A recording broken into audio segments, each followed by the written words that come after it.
This season, we've been talking about how Christmas is supposed to bring peace. That all of these other things that we get distracted by for Christmas are losing sight of the most important thing, which is peace. And this year, it's been extra important because of all of the fear we've been facing. So last week, we talked about Mary, how she was commanded to not be afraid. Do not be afraid. Even though she was facing something that was astronomical and how important it was. It would be terrifying to anyone to hear that kind of thing from an angel, let alone just see an angel. And she was faced with potential divorce, potentially raising this kid on her own, going back and living with her parents. And this week, today, we're going to hear about Joseph and how he responds to all of this. So I'm going to read us our passage here. It says, Matthew 1, starting in verse 18. This is how the birth of Jesus, the Messiah, came about. His, meaning Jesus, mother Mary was pledged to be married to Joseph. But before they came together, she was found to be pregnant through the Holy Spirit. Because Joseph, her husband, was faithful to the law and yet did not want to expose her to public disgrace, he had in mind to divorce her quietly. So I'm going to stop there for a minute. They were betrothed.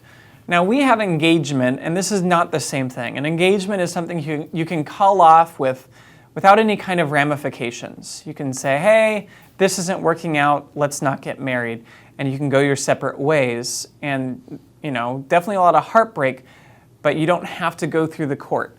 A betrothal was not the same thing. It was basically the first major step in their legal marriage. They were not legally married, but they have made a legal commitment to get married.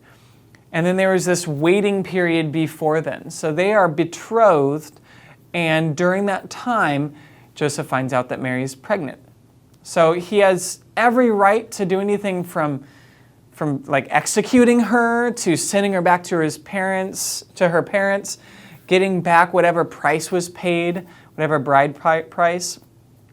So this is something big, and Joseph was facing, either he divorces her through whatever means possible, and he's going to be shamed for that. He's going to receive a lot of shame from those around him, or he marries her and faces even more shame, even more ridicule, because either they assume he impregnated her before they got married or someone else did and he's still marrying her.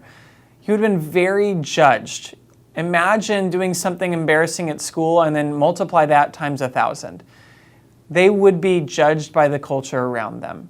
And Joseph had to decide what to do, and he decided to divorce her quietly, which was a righteous thing to do, to divorce her, but to not make a big deal out of it, to try and leave her as much dignity and honor as possible. Let's read on, starting in verse 20. But after he had considered this, an angel of the Lord appeared to him in a dream and said, Joseph, son of David, do not be afraid to take Mary home as your wife, because what is conceived in her is from the Holy Spirit. She will give birth to a son, and you are to give him the name Jesus, because he will save his people from their sins. So here Mary's pregnant. Joseph's planning on divorcing her, trying to do it in a way that will leave her as much honor as possible. And the angel says, no, marry her instead. You're going to name your kid Jesus, which comes from the Hebrew Yeshua or Joshua, which means God saves. So they're going to have this kid, and this kid is going to save Israel. But meanwhile, Joseph has to face this fear of what it means that he's going to marry someone who's already pregnant. That he is going to be judged by those around him. He's going to have to deal with cultural shame. And that didn't just mean like, hey, it's going to be hard to make friends. It's also going to be hard to do business. You did business with people you trusted, people who were honorable, people you think are going to pay you well. So imagine this. I've talked about this before. You had your in-group and your out-group. For your in-group, if you're a businessman, these are people who are part of your circle. Now imagine not just your friends, but like family, extended family, people who go to your church. These are part of your in-group. They walk into your business. You are going to give them a good deal. Part of your out-group, you're going to try and get as much money from them as possible. That's kind of foreign in the United States because we have fixed prices. But if you've ever been to another country where they have haggling, imagine like you are trying to basically do like a 30-time markup to people who are not part of your in-group. That's how it was. And Joseph was going to face that. He was going to potentially face being put in the out-group, losing his connections, paying extra for things when he's already having a child young and is going to have to take care of that child and take care of his wife. And then not having help in raising his kid. Like there were a whole bunch of ramifications from this that Joseph was going to have to face. But amidst all of this, the angel says, do not be afraid. Do not be afraid. Last week we talked about how we don't need to be afraid because God is on our side. And Joseph has the same thing. Don't be afraid about the social ridicule. Don't be afraid about what people are going to think about you because God is on your side.